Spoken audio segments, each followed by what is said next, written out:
সময়ের সাথে সাথে জীবন আমাদের অনেক কিছু শিখিয়ে দেয়। তার মধ্যে মা হওয়ার অভিজ্ঞতাটা একদমই আলাদা। যখন তুমি মা হয়ে যাবে তখন আর তোমার কোনো অজুহাত চলবে না। Hello everyone, moms world by Rita চ্যানেলে সবাইকে স্বাগত। আশা করছি তোমরা প্রত্যেকে খুব ভালো আছো।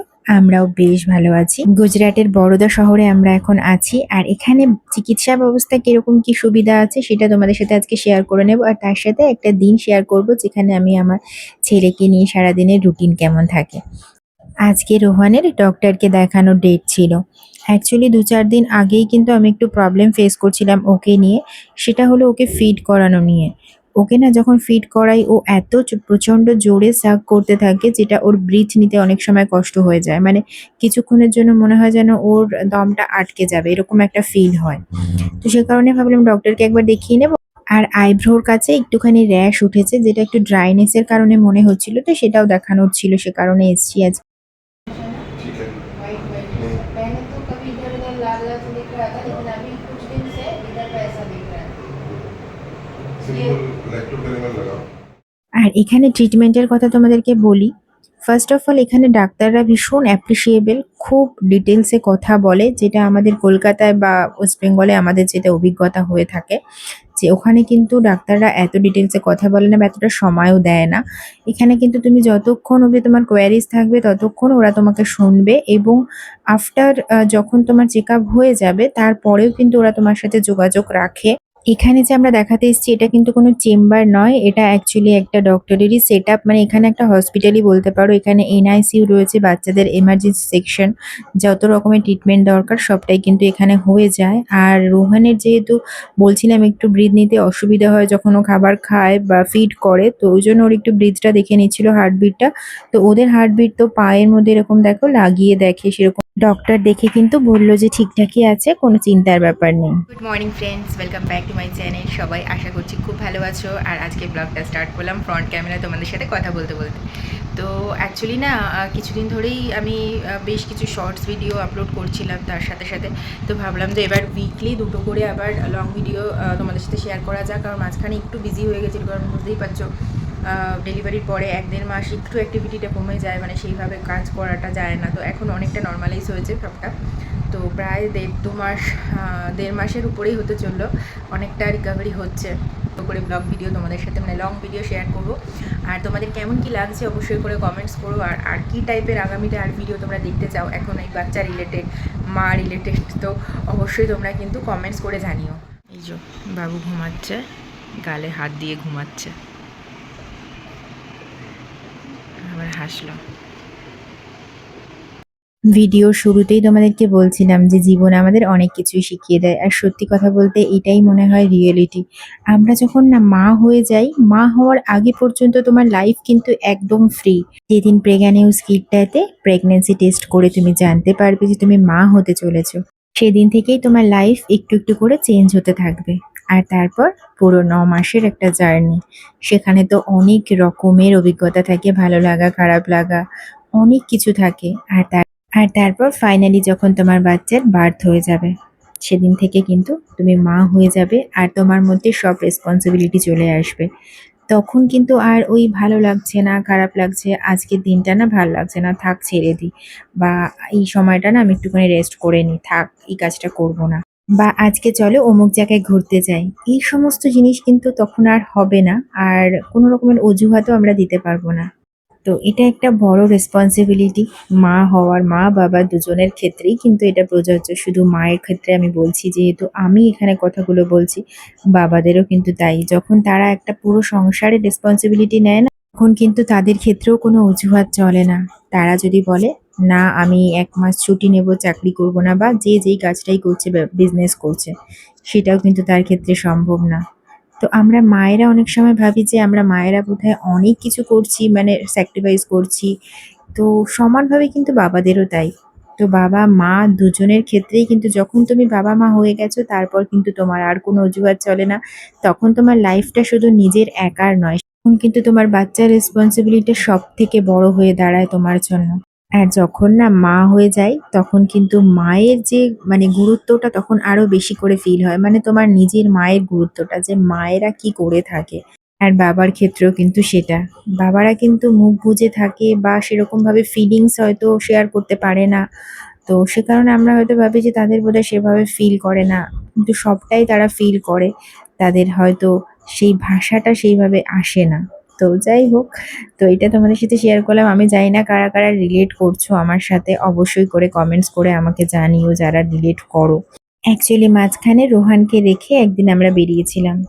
তো যখন বেরিয়েছি, বেরিয়ে গিয়ে মানে মনের মধ্যে এত অস্থিরতা চলছিল যে মনে হচ্ছে কি যেন রেখে এসেছি বা কি অসুবিধা হচ্ছে না জানি কি হচ্ছে। মানে অটোমেটিক কিন্তু এটা হচ্ছে মনের মধ্যে অস্থিরতাটা। মনে হচ্ছে যেন একটা সেই ঝড় ওঠার মতো হচ্ছে। মানে যতক্ষণে কাজটা শেষ হবে তারপর বাড়িতে যাব। তো এই সমস্ত টানগুলো যেগুলো কিন্তু হয়েই থাকে নরমালি ন্যাচারালি তোমার এগুলো হবে। তোমাকে এগুলো আনতে হবে না যে আমাকে বাচ্চার জন্য চিন্তা আমাকে আনতে হবে। অটোমেটিক্যালি কিন্তু তোমার মধ্যে সেগুলো ডেভেলপড হয়ে যাবে। আর সময়ের সাথে, সাথে কিন্তু এটা আরো বেশি করে ফিল করা যায়। যেটা শুরুতেই তোমাদেরকে বলছিলাম যে সময় কিন্তু আমাদের অনেক কিছু শিখিয়ে দেয়। রাতে যখন তোমার বাচ্চারা শুয়ে থাকবে, তখন তাদের মুখটা জাস্ট একবার দেখো। সেই ফিলটা কিন্তু একদমই আলাদা। একবার তোমরা করে দেখো যারা আমার এই ভিডিওটা দেখছো। তারপর আমার কমেন্ট সেকশনে এসে কমেন্টস করো যে তোমাদের কি ফিল হয়। আমি আর সেটা বললাম না।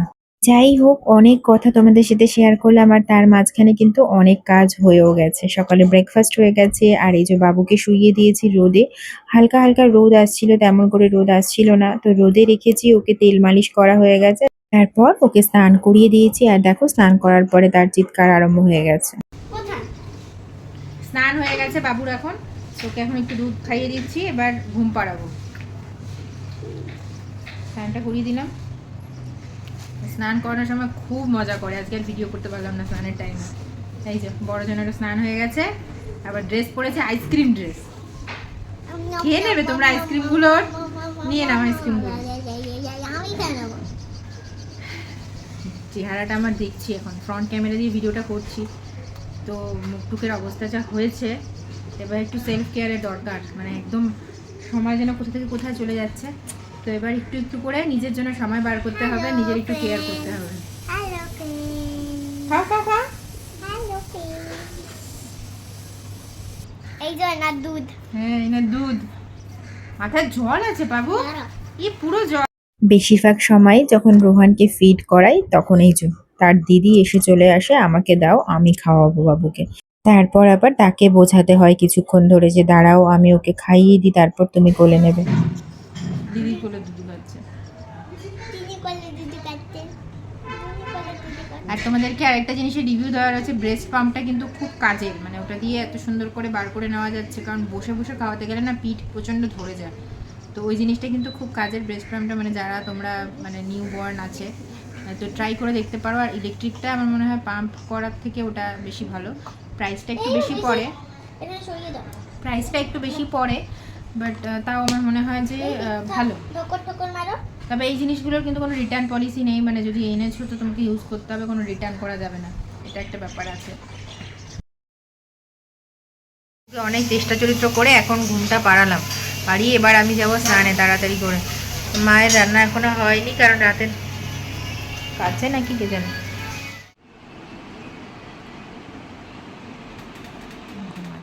তো ওকে আবার ঘুম পাড়িয়ে দিয়েছি ফিড করিয়ে। ঘুম পাড়ানোটা না ওকে খুব ট্রিকি, মানে অনেকটা সময় লাগে আর ভীষণ কান পাতলা। যাই হোক, তার মাঝখানে আমি স্নান করে চলে এসেছিলাম আর তারপরে এসে একটুখানি বসে আমি আর আমার মেয়ে দুজনে মিলে বিস্কিট খাচ্ছিলাম। তো যাই হোক, এই মাঝে মধ্যে ওর সাথে একটুগুলো করে থাকি। আর বাবু এখন দেখো ঘুমাচ্ছে গালে হাত দিয়ে। এই জিনিসগুলো মাঝে মধ্যে আমি ক্যাপচার করে রাখি। ফিউচারে গিয়ে নিজেরাও দেখবো আর ওকেও দেখাবো, ও দেখে মজা পাবে। এখন যেমন ঋদ্ধির ছোটবেলাকার ভিডিও যখন ওকে দেখাই তখন কিন্তু ও খুব মজা পায়। তো যাই হোক, আজকে দুপুরের খাওয়া দাওয়া আমরা নিচে বসেই খাচ্ছি। আজকে মা বানিয়েছিল করলা আলু চচ্চড়ি, লাউ দিয়ে চিংড়ি মাছ আর করেছিল ইলিশ মাছ। আর তার সাথে ডিমের ঝোল বানিয়েছিল ঋদ্ধির জন্য। ঋদ্ধি যেহেতু ইলিশ মাছ খায় না, ওর ভীষণ স্মেল লাগে ইলিশ মাছে, তো ওটা ও খায় না। আজকে আমরা সবাই মিলে নিচে খাচ্ছি। অ্যাকচুয়ালি নিচে সেভাবে একটা বসা হয় না এখন। আমার সি সেকশন হওয়ার পরে যেহেতু নিচে বসতেও একটু অসুবিধা হয়, অ্যাকচুয়ালি না নিচে বসে খেতে যেটা তৃপ্তি লাগে সেটা কিন্তু টেবিলে বসে একদম আসে না। এটা তো আমার পার্সোনালি মনে হয়। তোমাদের কি লাগে তোমরা কমেন্টস করে জানাতে পারো। তো যাই হোক খাওয়া-দাওয়া হয়ে গেছিল। তারপরে রিদ্ধির সাথে বসে না আমি একটুখানি গান লিখছিলাম। ওকে একটা গান প্র্যাকটিস করাবো। তো সে কারণে ওই গানটাই আরকি লিখছিলাম বসে, বসে। দিবানিশি তোমায় ভাবি কোন ছেড়ে কোনে ভাসি শ্রীচরণে দিও আমায় একটুখানি ঠাই আমি কৃষ্ণ কৃষ্ণ আমি কৃষ্ণ কৃষ্ণ নাম গেয়ে যাই কৃষ্ণ বিনে কারো গতি নাই আমি কৃষ্ণ কৃষ্ণ নাম গেয়ে যাই কৃষ্ণ বিনে কারো গতি নাই। চা বসাচ্ছি, চা বসালাম, চা খাওয়া হবে কারণ হচ্ছে দুপুরে না একটুও ঘুমানো হয়নি। আর রিদ্ধির সাথে বসে বসে গানের কিছু প্র্যাকটিস করছিলাম আর কিছু গান লেখার ছিল, মানে একটা দুটো গান লেখার ছিল। তো সেই কারণে ঘুমাতে পারিনি। আর বাবুও মাঝখানে মাঝখানে উঠছিল, ওকে ফিড করাতে হচ্ছিলো। তো যাই হোক এখন একটু চা বসিয়ে দিচ্ছি, চা খাবো। আর বাবুর এখন টিচার আসবে, এখানেই একজনকে রাখা হয়েছে ওর জন্য। কি মা আসো, চা খেতে চলে আসো। তো এই যে দেখো চা হয়ে গেছে, এখন চা খেয়ে নেব। আর তারপরে বাবু উঠে গেছে, ওকে নিয়ে এবারে কিছুক্ষণ টাইম স্পেন্ড করবে ওর দাদু নয় দিদা কেউ না কেউ।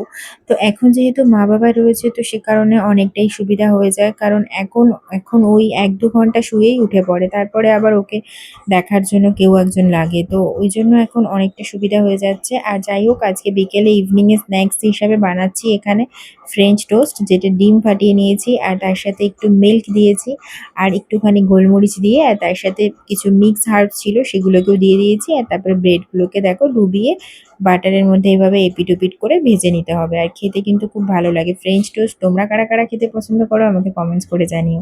আমার কিন্তু বেশ লাগে ফ্রেঞ্চ টোস্ট। আর আজকে না মা আর মিস্টার পল দুজনেই গেছে বাজারে। তো এই টাইমটায় বাবার কাছে ওকে দিয়েছি, দিয়ে আমি এখানে চলে এসেছি রিদ্ধির জন্য একটুখানি টিফিন বানিয়ে দিতে। কারণ ওর অ্যাকচুয়ালি বিকেলটা খিদে পেয়ে যায়। আর খিদে পাওয়াটাই স্বাভাবিক। তো যাই হোক বানিয়ে নিচ্ছি, ওই জন্য ও খাবে ফ্রেঞ্চ টোস্টটা। আর তার মাঝখানে দেখো খুব কাঁদছিল রোহান। তো ওকে এখন কোলে নিয়ে আছি, একটুখানি ঘোরাফেরা করাচ্ছি। তো তার সাথেই টিফিনটা বানিয়ে দিচ্ছি, কারণ মা নেই, মা থাকলে এই কাজটা মাই করতো। তো এখন সেটাই আমি এডিট করতে করতে ভাবছি যে সত্যি মা এখন আছে কতখানি সুবিধা হয়ে যাচ্ছে। তো দেখো ওকে কিন্তু টিফিন বানিয়ে দিয়েছি, ও খেয়ে নিয়েছে। এরপর আমি ওকে নিয়ে একটুখানি বসবো পড়াতে। আজকে তোমাদের আমার এই ভিডিওটা কেমন লাগলো অবশ্যই কমেন্ট সেকশনে জানাবে। যদি তোমাদের এতটুকু হলেও ভালো লাগে চ্যানেলটাকে সাবস্ক্রাইব করে লাইক করতে পারো আর তোমাদের ফ্রেন্ডস ফ্যামিলির সাথে শেয়ার করতে পারো। আমার এই চ্যানেলে এখন বর্তমানে যে ভিডিওগুলো আসবে সেগুলো সমস্তটাই চাইল্ডস মাদার রিলেটেড। চলো আজকের মতো আসি, আবার আরেকটা নেক্সট ভিডিও তোমাদের সাথে দেখা হচ্ছে খুব শীঘ্রই। ততক্ষণের জন্য তোমরা খুব ভালো থেকো।